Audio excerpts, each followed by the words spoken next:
हमारे प्रदेश के अंदर बड़ा सियासी उथल पुथल हुआ है।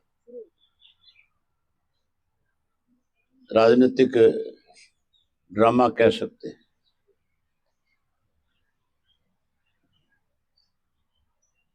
एक तो सबसे बड़ा संवैधानिक काम जो हुआ इसमें, हमारा 90 का हाउस है और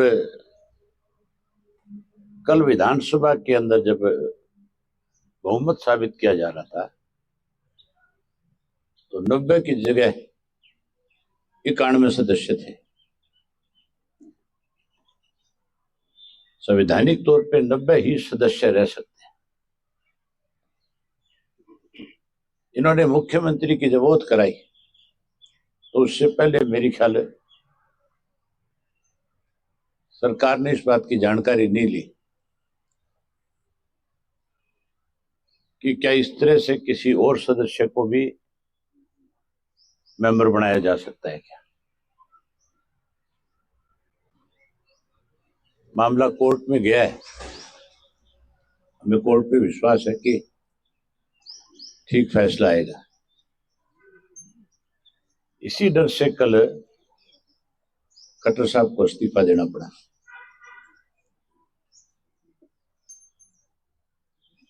दूसरा, ये जो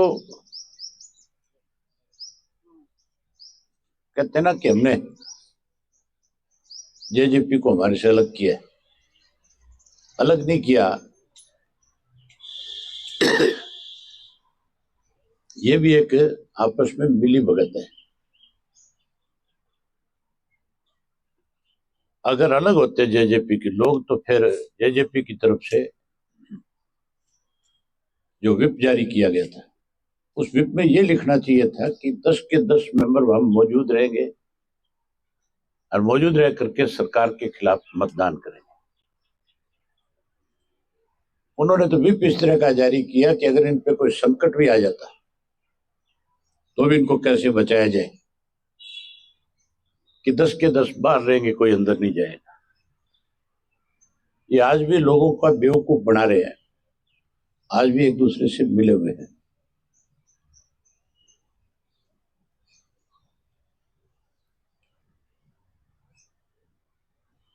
हरियाणा प्रदेश में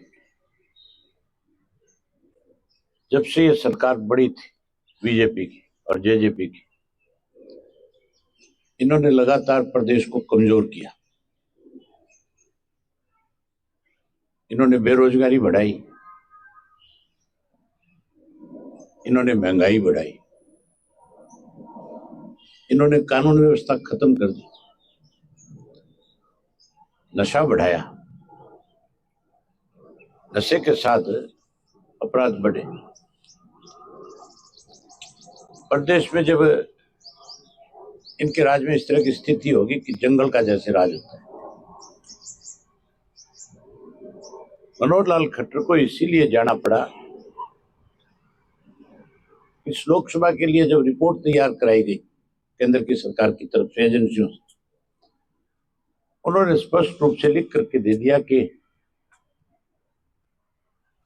मौजूदा जो मुख्यमंत्री है इसके नेतृत्व में अगर चुनाव हो गया, चाहे वो लोकसभा का है चाहे विधानसभा का है, फिर भाजपा को कुछ नहीं हासिल होने वाला, क्योंकि बहुत बदनाम हो चुकी है। चेहरा बदलने से लोगों का मन नहीं बदला जा सकता। हरियाणा प्रदेश के लोगों ने अब एक फैसला कर लिया कि जिन लोगों ने इस प्रदेश को लूटा है, जिन्होंने 24 से ज्यादा घोटाले प्रदेश में किए, हम इनको सबक सिखाएंगे। न केवल इनको लोकसभा में बल्कि विधानसभा में इनको सत्ता से बाहर कर दें।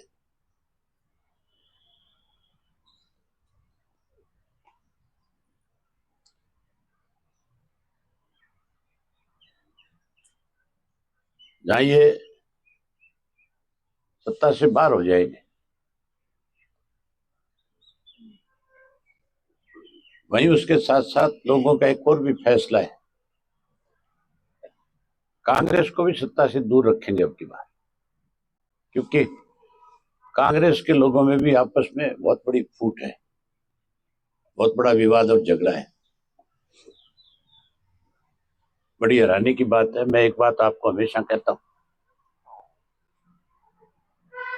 कि अब ऐसा एक समय आ गया, जो नई जनरेशन है, पढ़े लिखे बच्चे जो है, उनको अब राजनेताओं पे भरोसा नहीं रहा। अब वो राजनेता को हमारे प्रदेश के अंदर बड़ा सियासी उथल पुथल हुआ है, राजनीतिक ड्रामा कह सकते हैं।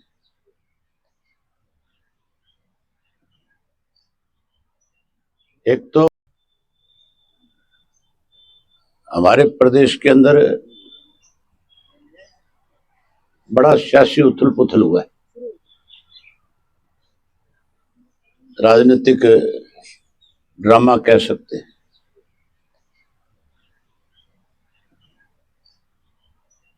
एक तो सबसे बड़ा संवैधानिक काम जो हुआ इसमें, हमारा 90 का हाउस है और कल विधानसभा के अंदर जब बहुमत साबित किया जा रहा था तो 90 की जगह 91 सदस्य थे। संवैधानिक तौर पे 90 ही सदस्य रह सकते हैं। इन्होंने मुख्यमंत्री की जब वोट कराई तो उससे पहले मेरी ख्याल सरकार ने इस बात की जानकारी नहीं ली कि क्या इस तरह से किसी और सदस्य को भी मेंबर बनाया जा सकता है क्या। मामला कोर्ट में गया है, हमें कोर्ट पे विश्वास है कि ठीक फैसला आएगा। इसी डर से कल खट्टर साहब को इस्तीफा देना पड़ा।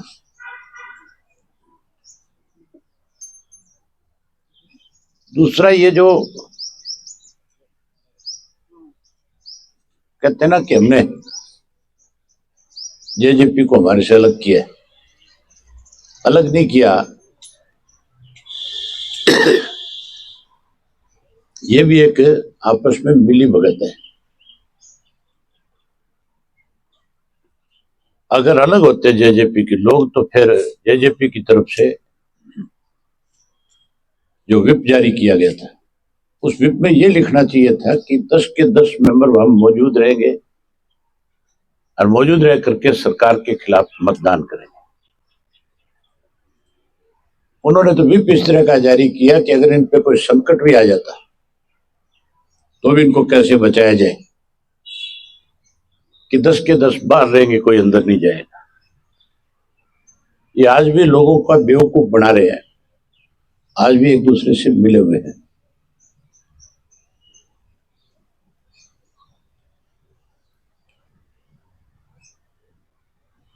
हरियाणा प्रदेश में जब से ये सरकार बड़ी थी बीजेपी की और जेजेपी की, इन्होंने लगातार प्रदेश को कमजोर किया। इन्होंने बेरोजगारी बढ़ाई,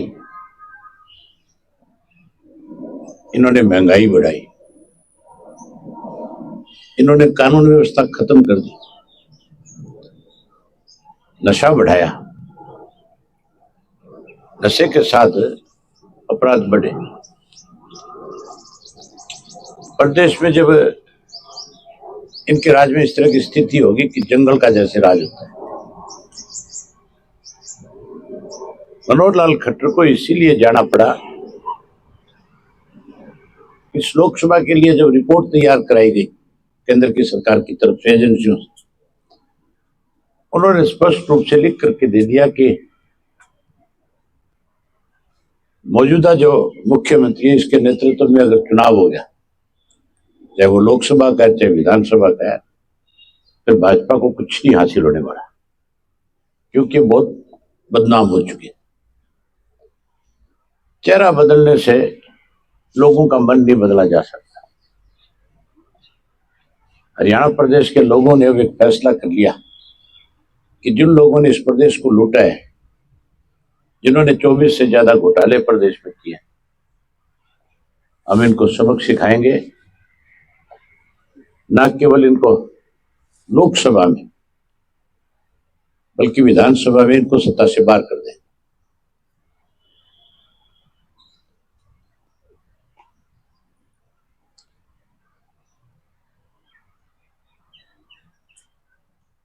जहां ये सत्ता से बाहर हो जाएंगे, वहीं उसके साथ साथ लोगों का एक और भी फैसला है, कांग्रेस को भी सत्ता से दूर रखेंगे अब की बार, क्योंकि कांग्रेस के लोगों में भी आपस में बहुत बड़ी फूट है, बहुत बड़ा विवाद और झगड़ा है। बड़ी हैरानी की बात है, मैं एक बात आपको हमेशा कहता हूं कि अब ऐसा एक समय आ गया, जो नई जनरेशन है, पढ़े लिखे बच्चे जो है, उनको राजनेताओं पर भरोसा नहीं रहा। अब वो राजनेता को नजदीक से पहचान चुके कि कितने स्वार्थी है। जब से लोकसभा के चुनाव की सुरसुराहट हुई है, आप देख नहीं रहे रोजाना किस तरह से नेता जो पाले बदल रहे। जिसको बीजेपी में टिकट नहीं मिल रहा वो कांग्रेस में जा रहा है, जिसको कांग्रेस में नहीं मिल रहा वो बीजेपी की तरफ भाग रहा है या किसी और पार्टी की तरफ जा रहा है। ये जो स्वार्थी किस्म के लोग जो है, जो इस तरह से समय समय पे अपने आप को बदलते हैं, उसकी वजह से राजनीतिक लोगों से भरोसा लोगों का उठता जा रहा है।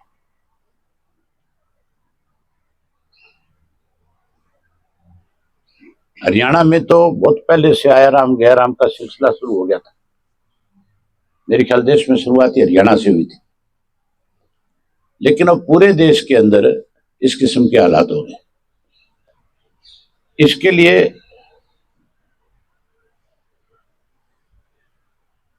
इलेक्शन कमीशन को भी और जो चुनी हुई सरकारें हैं उनको कानून बनवाना चाहिए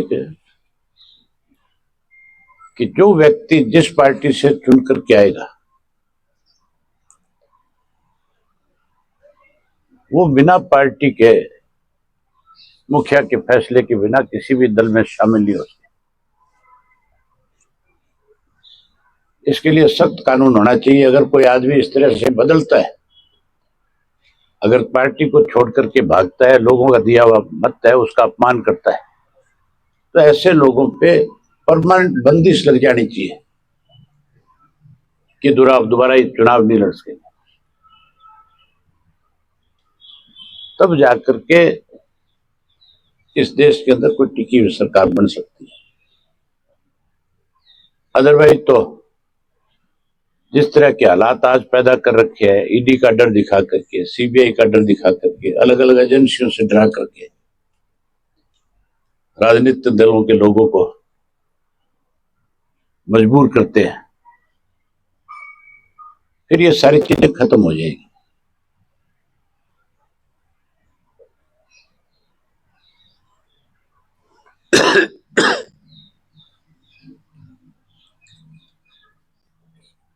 नई जो सरकार बनी है, कल मैं देख रहा था विधानसभा का सत्र, हमारे मुख्यमंत्री को जो नए बने हैं उनको तब तक इस बात का विश्वास ही नहीं है बेचारों को कि वो मुख्यमंत्री बन गए, क्योंकि कल बारी बारी से एक ही बात रिपीट कर रहे थे। मनोहर लाल खट्टर को बारी बारी मुख्यमंत्री से संबोधित कर रहे थे, और खट्टर साहब भी कल ये महसूस कर रहे थे कि तो तक मुख्यमंत्री है, इसलिए बीच बीच में खड़े भी हो रहे थे, कई दफा खड़े हुए मेरे ख्याल।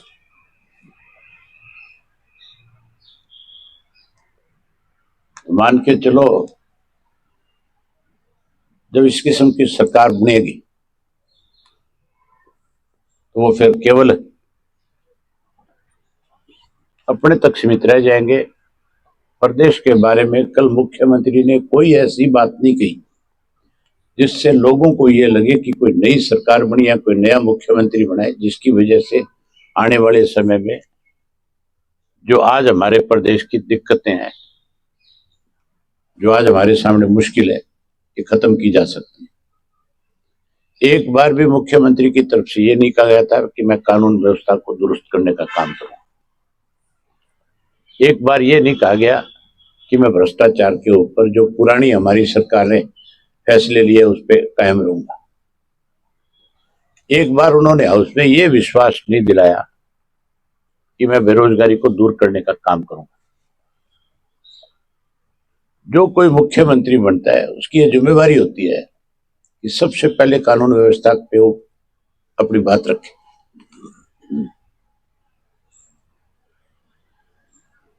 उसके साथ साथ भ्रष्टाचार पे अंकुश लगे, प्रदेश में विकास के नए आयाम हो, उसके लिए लोगों में विश्वास पैदा हो, लोगों को भरोसा हो, इसके लिए भी मुख्यमंत्री को अपनी तरफ से बात कहनी चाहिए।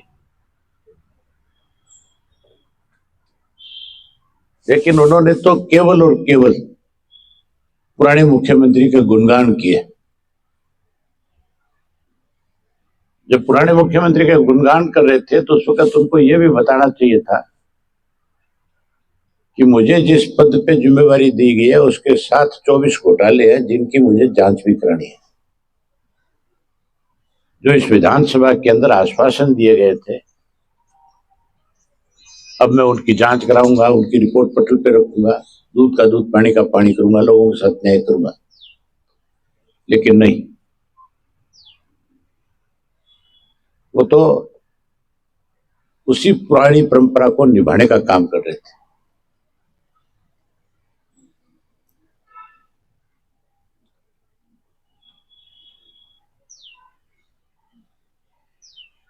मैं उम्मीद करूंगा कि नया बना हुआ मुख्यमंत्री जो है, जो विधानसभा के अंदर हमें आश्वासन दिए गए थे सरकार की तरफ से, उनको पूरा करने का काम करेगा। अलग अलग जो घोटाले हुए हैं उन सब की जांच कराएगा और ये जो कौशल रोजगार योजना के तहत जो जिस तरह से बंदर बांट की जा रही है, इसको बंद करके परमानेंट नौकरियां निकाल करके हरियाणा प्रदेश के बच्चों को रोजगार उपलब्ध कराएगा।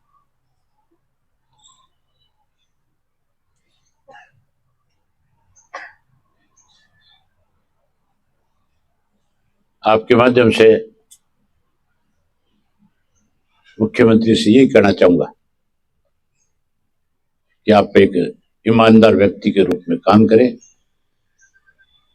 प्रदेश के साथ न्याय हो, इसके लिए राजनीति से ऊपर उठ करके लोगों की दिक्कत कठिनाई जो है,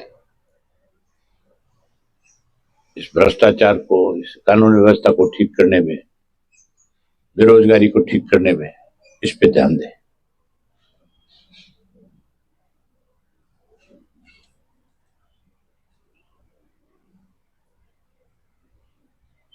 अब तो लोकसभा का चुनाव आ रहा है और बहुत सारे लोगों ने इस किस्म का प्रचार भी किया है। खास करके कांग्रेस के लोग एक प्रचार में लगे हैं। दीपेंद्र हुड्डा जो है वो आजकल अपने आप को बहुत बड़ा नेता समझता है। मैंने उसका बयान पढ़ा था, वो कह रहा था कि लोकदल तो वोट काटने के लिए उम्मीदवार खड़े करेगी।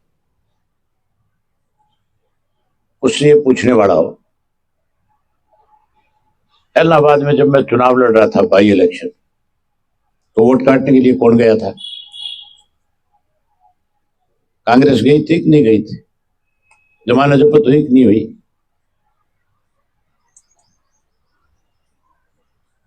अगर इतना ही अपने आप को बड़े नेता मानते थे तो फिर आप पार्टी को सीट किस लिए दी? ये जो हमें वोट काटने वाला कहते हैं, मैं उनको एक बात बताना चाहता हूं, इस प्रदेश के अंदर, इस प्रदेश को अलग बनाने में भी सबसे बड़ा योगदान किसी का था तो उस शख्स का नाम चौधरी देवीलाल था। अलग प्रदेश बनने के बाद चौधरी देवीलाल ने अपनी पार्टी बनाई और अपनी पार्टी बना करके अनेक दफा इस प्रदेश के अंदर सत्ता पे काबिज हुए, राज किया। आज भी सबसे बड़ा संगठन अगर इस प्रदेश में किसी राजनीतिक दल का है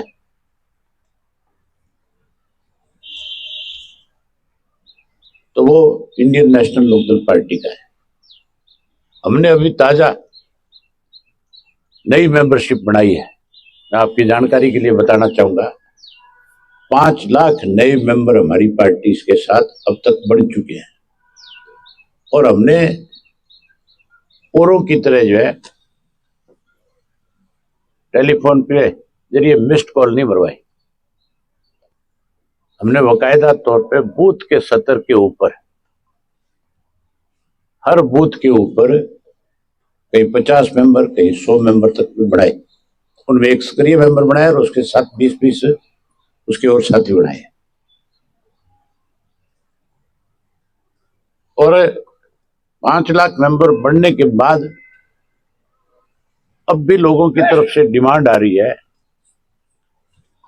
कि हमें नए सिरे से मेंबरशिप के फॉर्म भेजे जाए। जो लोग रह गए वो मेंबर बनना चाहते हैं। हमने अब उनको एक टेलीफोन नंबर दिया है कि आप इस टेलीफोन नंबर के जरिए पार्टी के साथ जुड़ सकते हो, लेकिन पार्टी की मेंबरशिप के साथ जब जुड़ना चाहोगे तो आपको 25 रुपए का एक ड्राफ्ट या एक चेक या आजकल दूसरे जो साधन है उसके माध्यम से पार्टी को फंड में जमा कराना होगा।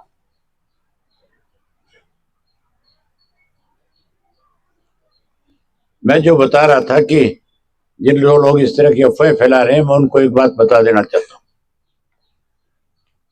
हम 10 की 10 सीटों पर चुनाव लड़ेंगे। हमने इसके लिए एक 5 मेंबरी कमेटी का गठन किया था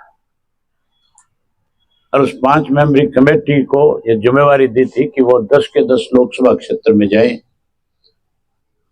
और वहां जाकर के सारे साथियों से मिलकर के पूछे कि भी कौन कौन चुनाव लड़ने की इच्छुक है।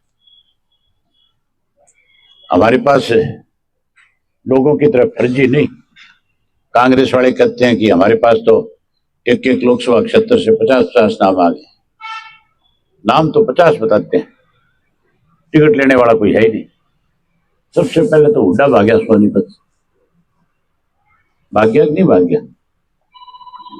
शैलजा जी चली गई, उन्होंने कह दिया मैं भी लोकसभा का चुनाव नहीं लड़ता। कैप्टन अजय यादव कहता है मैं भी नहीं लड़ता। तो फिर लड़ने वाले कौन है? हमारे यहाँ गुड़गांव का लोकसभा जो है उसमें 10 आवेदन आए और मैं बहुत दावे के साथ ये कह सकता हूं कि गुड़गांव की सीट के ऊपर लड़ाई इंडियन नेशनल लोकदल पार्टी और बीजेपी के बीच में रहेगी। कांग्रेस का भी सुपड़ा साफ होगा, जेजेपी तो शून्य पे आ जाएगी, उसका तो जिक्र करना भी गलत है। फरीदाबाद में हमारे पास 13 लोगों के आवेदन आए, भिवाड़ी में 9 के आए। भिवाड़ी की सीट का भी मैं दावे के साथ कह सकता हूं कि फाइट हमारी रहेगी। नतीजा क्या निकले, मैं लोगों की तरह झूठे दावे तो नहीं कर सकता, लेकिन ये कह सकता हूं कि चुनाव के नतीजे जब आएंगे तब आप सब लोग कहोगे कि हमें भी उम्मीद नहीं थी। रोहतक से 10 लोगों के नाम आए हैं, सोनीपत से 6 लोगों के नाम आए हैं, करनाल से 7 के आए हैं, अंबाड़ा से 11 के आए हैं, कुरुक्षेत्र के 9 के आए हैं। कुरुक्षेत्र की सीट भी इंडियन नेशनल लोकदल पार्टी जीतेगी। ये सारे इकट्ठे हो जाएंगे फिर भी जीतेंगे। सरसा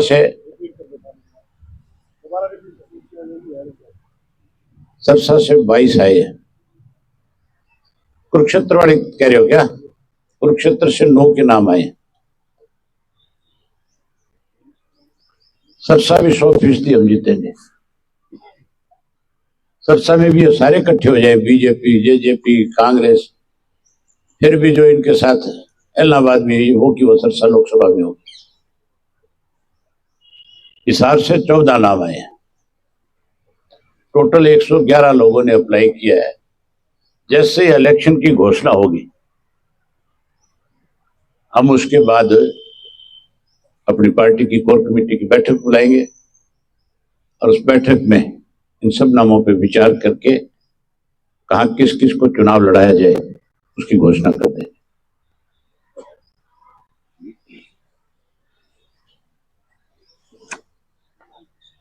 चौधरी देवीलाल ने हमेशा प्रजातंत्र पे विश्वास किया। इस देश के अंदर सबसे पहले अगर किसी व्यक्ति ने डिमांड करी चुने हुए प्रतिनिधि को, अगर वो मतदाता के अनुसार काम ना करे तो उसे वापस बुलाने का अधिकार उनको देने के लिए कहा था कानून बनाया जाए। अगर ये कानून बन जाए तो फिर मान करके चलो कि चुनाव प्रतिनिधि जो है वो फिर मतदाता के साथ धोखा नहीं कर सकता। फिर उसको मजबूर होकर के भी उनकी बात को सुनना पड़ेगा और उनके लिए काम करना पड़ेगा।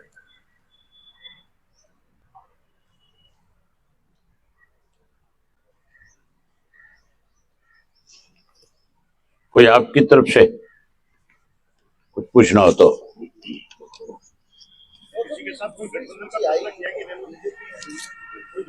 दूसरी सूची जो आई है बीजेपी के, हरियाणा के 6 उम्मीदवार उतार दिए। मनोहर लाल रायकी से इस्तीफा देकर आप लोकसभा के रण में है, तो क्या कहेंगे? अभी तो चुनाव की तारीख तय नहीं हुई, पर मैं एक बात जरूर कह सकता हूं, मनोहर लाल खट्टर जी के लिए चुनाव आसान नहीं है। पिछले 5 वर्ष में सबसे ज्यादा एंटी इनकम्बेंसी अगर किसी व्यक्ति विशेष की हुई है तो मनोहर लाल खट्टर की हुई है। और इसलिए हुई है कि इस प्रदेश को जो लोग लूट रहे हैं सत्ता में बैठकर, उन सबको संरक्षण मनोहर लाल खट्टर ने दिया मुख्यमंत्री के तौर पर। केवल का तो ये था कि मैं भ्रष्टाचार सहन नहीं करूंगा। गीता पे भी हाथ रखा। बड़ी शर्म की बात थी कि मुख्यमंत्री को गीता पे हाथ रख करके हाउस में यह कहना पड़ा कि मैं भ्रष्टाचार पे रोक लगाऊंगा। अगर गीता पे हाथ रख करके इस बात की सौगंध खानी थी तो जब मुख्यमंत्री पहली बार बना तब क्यों नहीं खाई? जाते जाते किस लिए खाई? सिर्फ ये दिखाने के लिए कि भी मैं ईमानदारी के साथ प्रदेश के मुख्यमंत्री के रूप में काम कर रहा हूं। जबकि इनके मुख्यमंत्री काल में सबसे ज्यादा बड़े घोटाले हुए। सबसे पहला घोटाला धान का हुआ था और वह धान घोटाला आज भी ज्यों का त्यों है। नमी के नाम के ऊपर 250 रुपए से 300 रुपए पर क्विंटल के किसान के खाते से काट लिए जाते हैं। और उसके साथ धोखा क्या किया जाता है? अगर मान लो मैं मेरा 50 क्विंटल धान बेच करके आया तो मुझे वो जो 250 रुपया काटा जाता है नमी का, वो उस जे फार्म में लिख करके देते हैं कि नमी के नाम पे नहीं लिखा जाता उसमें। वो कहते हैं कि ये आपको कैश दे दिया। और किसान मजबूर हो जाता है क्योंकि उसे अपना पैसा लेना होता है। वो पैसा कटवाता है और वो कैश उसके ऊपर लिख करके दे देते हैं और वो चुपचाप उसको लेकर के आ जाता है। इससे बड़ी लूट नहीं हो सकती। हमारी सरकार बनने के बाद हम इसकी जांच कराएंगे और जो लोग दोषी है इसके, उनके खिलाफ बहुत सख्त कार्रवाई करेंगे। ये पैसा किसान से जो लूटा गया है, ये किसान का पैसा किसान के खाते में फिर जमा कराएंगे ताकि उस किसान के साथ न्याय हो। जो गठबंधन टूटा है, इसकी वजह क्या आपको लगता है? सीट शेयरिंग ही है या कुछ और वजह है?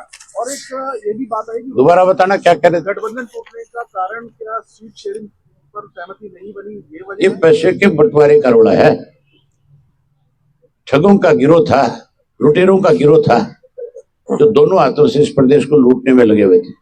एक छोटा सा ये रोहतक सीट ऑफर करी थी बीजेपी ने, खुद दुष्यंत चौटाला झूठ बोलता है, ये भी एक झूठ है, लोगों को गुमराह करने वाली बात है।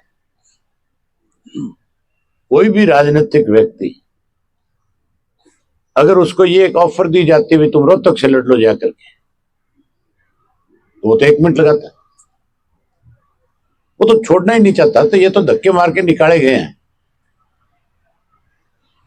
पुरानी कहावत है, बोले हम तो डूबे सो डूबे सनम, तुम्हें भी ले डूबे, मनोहर लाल को भी ले डूबे। अरे इसलिए ले डूबे मनोहर लाल को कि इस खट्टर साहब ने इनको संरक्षण दिया सबसे ज्यादा, इसलिए इनको जाना पड़ा। ये तो कल दुष्यंत अपने भाषण में भी कह रहा था ना, बोला मेरी माँ मुझे कह रही थी, बोला गा गई खुंटा भी लेगी क्या है। तो इसका मतलब तो ये हो गया कि तू लुटेरा था, इसलिए ये भी तेरे साथ साथ ले, इसकी भी रात कट गई। का जो है रिपोर्ट विधानसभा में, मैं कहता हूं ये मुख्यमंत्री नहीं बदला जाना चाहिए था। अगर ये नहीं बदला जाता तो प्रदेश के लोगों को और ज्यादा वोट डालते हुए खुशी होती।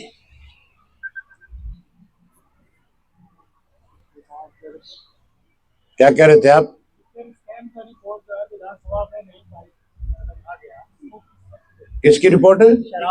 शराब रिपोर्ट थी ना, इंक्वायरी हुई और विधानसभा में नहीं रखी गई शराब घोटाले की। अकेले शराब घोटाले की नहीं, मुख्यमंत्री ने धान घोटाले में कमेटी बनाई थी, मेरी और भूपेंद्र हुड्डा की। मैंने अपनी तरफ से रिपोर्ट सबमिट करी थी, उसके ऊपर कोई कार्रवाई नहीं हुई। शराब घोटाले पे कोई कार्रवाई नहीं हुई। कोऑपरेटिव का जो घोटाला था उसमें तो मुख्यमंत्री कैसे घोटाला करने वालों को बचा रहे थे। मनोहर लाल खट्टर जी कह रहे थे कि 8 करोड़ का है, जबकि उसी की डिपार्टमेंट में विजिलेंस वाले वो ये कह रहे हैं कि 100 करोड़ का है। तो इसका मतलब है डिपार्टमेंट तो फेल हो गया। मुख्यमंत्री अगर ये कह रहा था तो फिर डिपार्टमेंट तो खत्म हो गया। उसके अलहदा रजिस्ट्री घोटाला हुआ, उसकी जांच नहीं हुई। पेपर लीक घोटाला हुआ, उसकी कोई जांच नहीं हुई, कोई रिपोर्ट नहीं आई।